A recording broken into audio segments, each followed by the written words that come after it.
Hello student, DElEd second semester. आज आपका topic है आदर्शवाद। ये आपका सेकेंड पार्ट है आदर्शवाद चैप्टर का। आदर्शवाद और शिक्षण विधि। आदर्शवादी हमेशा शिक्षा के उद्देश्यों की ओर ध्यान देते हैं, न कि शिक्षण विधि की ओर। उनका कहना है कि जब हमें लक्ष्य मालूम है तो उसकी प्राप्ति के लिए शिक्षण विधियों की खोज स्वयं की जा सकती है। वे अपने आप को शिक्षण विधियों का निर्माता और निर्धारक मानते हैं। विभिन्न आदर्शवादी दार्शनिकों ने विभिन्न शिक्षण विधियों को अपनाया है। ये शिक्षण विधियां निम्न प्रकार की हैं। प्रश्नोत्तर विधि। इस विधि का प्रयोग सुकरात ने किया। सुकरात इस विधि के द्वारा उस समय के युवकों को शिक्षा दिया करते थे। वे किसी स्थान पर युवकों को एकत्रित करके उनके सामने प्रश्न प्रस्तुत करते थे। युवक उन प्रश्नों पर विचार कर उत्तर देते थे। संवाद विधि। प्लेटो ने प्रश्नोत्तर विधि के आधार पर संवाद विधि का विकास किया। प्लेटो ने अपनी अधिकतर रचनाएं संवादों के रूप में लिखा है, जो विश्वविख्यात है। आगमन एवं निगमन विधि। इस विधि का प्रयोग प्लेटो के शिष्य अरस्तु ने किया था। इसका प्रयोग गणित, खगोल, ज्यामिति आदि के पढ़ाने में किया जाता था। व्याख्यान विधि। इस विधि के द्वारा बालक को वस्तुनिष्ठ ज्ञान दिया जा सकता है। यह विधि केवल उच्च कक्षाओं में अनुकूल है। वर्तमान समय में इस विधि का प्रयोग उच्च कक्षाओं में किया जा रहा है। खेल विधि।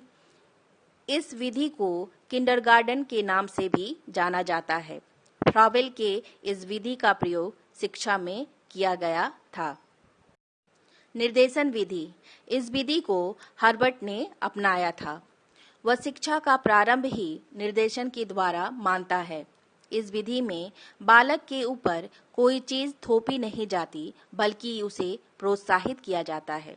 इससे बालक में सोचने व समझने की क्षमता का विकास होता है। प्रोजेक्ट विधि। चूंकि पुस्तकीय ज्ञान सैद्धांतिक होता है, अतएव इसे उपयोगी बनाने के लिए आदर्शवादी प्रोजेक्ट विधि को महत्व देते हैं। इस विधि के द्वारा बालक के प्रति भावी दृष्टिकोण विकसित करने और सोचने समझने की क्षमता का विकास अधिक होता है। श्रवण मनन निधिध्यासन विधि। इस विधि के माध्यम से आदर्शवादी बालक को ज्ञान का श्रवण मनन और इसको जो ज्ञान प्राप्त हो उस पर निरंतर चिंतन करना चाहिए। इससे बालक को तर्क शक्ति बढ़ने के साथ बुद्धि और विवेक का भी विकास होता है। पाठ्यक्रम पुस्तक विधि। आदर्शवादी पाठ्य पुस्तक विधि का भी प्रयोग करते हैं। वह कहते हैं कि पाठ्यक्रम की ही ऐसा माध्यम है जिससे ज्ञान की प्राप्ति होती है और लक्ष्य एवं उद्देश्य तक पहुंचने में सरलता होती है। पुस्तकों का महत्व पहले की तरह आज भी उतनी ही है। आदर्शवाद और शिक्षक। आदर्शवादियों ने शिक्षक को महत्वपूर्ण स्थान प्रदान किया है। उनका कहना है कि बालक को पशुत्व से मनुष्यत्व और मनुष्यत्व से देवत्व की ओर ले जाने में शिक्षक की बहुत महत्वपूर्ण भूमिका होती है। फ्रॉवेल के अनुसार अध्यापक रूपी माली के द्वारा ही शिक्षार्थी रूपी पौधे की सहायता से विद्यालय रूपी उद्यान को सजाया जा सकता है। आदर्शवाद के अनुसार शिक्षक में निम्नलिखित गुण या योग्यताएं होनी चाहिए। पहला, शिक्षक को ईश्वर का प्रतिरूप होना चाहिए। दूसरा, शिक्षक को विषय का अच्छा ज्ञाता होना चाहिए। तीसरा, शिक्षक को छात्र को अभिप्रेरित करने वाला स्वाध्यायी एवं शिक्षण कला में दक्ष होना चाहिए। शिक्षक को छात्रों का मित्र, हितैषी व पथ प्रदर्शक होना चाहिए। शिक्षक को जीवन कला में निपुण एवं चरित्रवान होना चाहिए। शिक्षक का एक प्रभावशाली व्यक्तित्व होना चाहिए। अब हम जानेंगे आदर्शवाद और शिक्षार्थी के बारे में। आदर्शवादी बालक को केवल शरीर, इंद्रिय और मस्तिष्क का बना हुआ न मान करके उसे आत्माधारी मानते हैं। वे बालक को मन और शरीर दोनों मानते हैं। जिस प्रकार हम भौतिक संसार में ऊर्जा की कल्पना कर सकते हैं, उसी प्रकार बालक के शरीर में मन के अस्तित्व की कल्पना की जा सकती है। आदर्शवादी विचारकों के अनुसार शिक्षार्थी में निम्नलिखित गुणों का समावेश होना चाहिए। पहला, शिक्षार्थी में उच्च संकल्प शक्ति होनी चाहिए। दूसरा, वह मूल्यों में विश्वास रखने वाला होना चाहिए। तीसरा, उसका चरित्र अच्छा होना चाहिए। और चौथा, उसे विनयशील होना चाहिए। पांचवा, उसे गुरु भक्ति में लीन होना चाहिए। आदर्शवाद और विद्यालय। आदर्शवाद के अनुसार विद्यालय का वातावरण सामाजिक व भौतिक दोनों दृष्टि से आदर्शात्मक होना चाहिए। विद्यालय ही ऐसा स्थान है जहाँ पर व्यक्ति को सामाजिक तथा आध्यात्मिक गुणों के अर्जन करने का अच्छा अवसर प्राप्त होता है।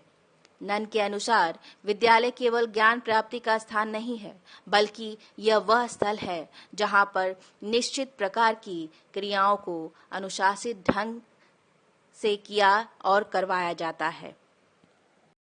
आदर्शवाद और अनुशासन। आदर्शवादी प्रभावात्मक एवं दमनात्मक अनुशासन में विश्वास रखते हैं। आदर्शवादी शिक्षक स्वयं को अनुशासित रखकर बालक के समक्ष मूल्यों और सद्गुणों को रखते हैं और बालक उन्हें ग्रहण करते हैं। आदर्शवाद के अनुसार अनुशासन को प्रभावित करने वाले 3 प्रमुख तत्व हैं: शिक्षक, सामाजिक एवं प्राकृतिक वातावरण और छात्र।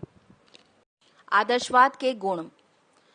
आदर्शवादी शिक्षा के अंतर्गत बालकों में सत्यम, शिवम, सुंदरम जैसे गुणों का विकास किया जाता है। इसके फलस्वरूप उनमें उत्कृष्ट चरित्र का निर्माण होता है। आदर्शवादी शिक्षा में शिक्षक को देवतुल्य एवं गौरवपूर्ण स्थान दिया गया है। यह बालक और समाज दोनों के लिए मंगलमय है। आदर्शवादी शिक्षा के अंतर्गत बालक के व्यक्तित्व का आदर किया जाता है। आत्मचरित्र तथा आत्मानुशासन के विकास पर बल देती है। आदर्शवाद के दोष। आदर्शवादी शिक्षा के उद्देश्य न केवल अमूर्त हैं, वरन इनका संबंध भी मात्र भविष्य में है। आदर्शवादी पाठ्यचर्या में आध्यात्मिक विषयों को ही सर्वप्रमुख स्थान दिया गया है, जबकि आज के औद्योगिक युग में इनको आवश्यक नहीं समझा जाता।